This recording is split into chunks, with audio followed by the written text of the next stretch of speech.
Привет! Это Лазарев. Меня часто никто не спрашивает, как включить звуковые эффекты во время Zoom-конференции. Поэтому отвечаю. Во-первых, зачем это нужно? Прежде всего, звуковые эффекты помогают создать нужную атмосферу. Например, я часто люблю использовать звук аплодисментов.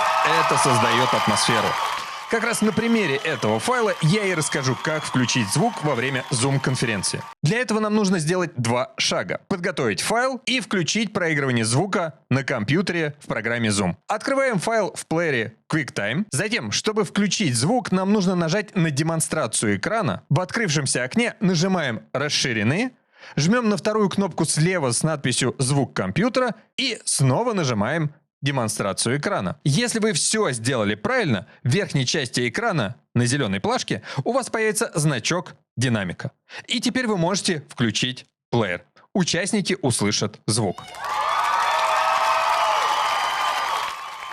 Вторая частая ситуация, когда необходимо продемонстрировать видеофайл со звуком. Например, ролик из YouTube.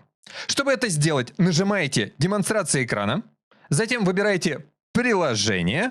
В нашем случае это видео на YouTube. Но прежде чем нажать на демонстрацию экрана, в нижнем левом углу поставьте галочку там, где написано «Совместный доступ к звуку». И теперь нажимаете «Демонстрация экрана». Если вы все сделали правильно, то на зеленой плашке появится значок «Динамика». Лайфхак для забывчивых: и если по какой-то причине забыли поставить галочку, то, не прерывая демонстрацию, вы можете нажать на 3 точки с надписью «Подробнее» и в открывшемся меню жмете на совместный доступ к звуку. И теперь Zoom будет проигрывать все звуки вашего компьютера участникам.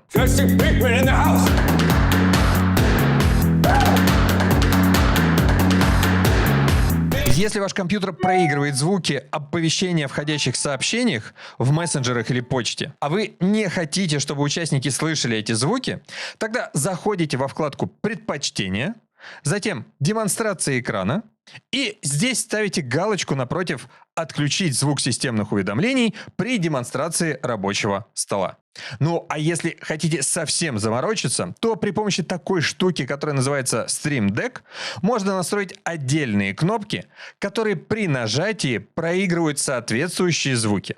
Если это видео наберет больше 100 лайков, у меня низкие ожидания от жизни, я сниму отдельный ролик про то, как пользоваться Stream Deck во время Zoom-конференций. До встречи!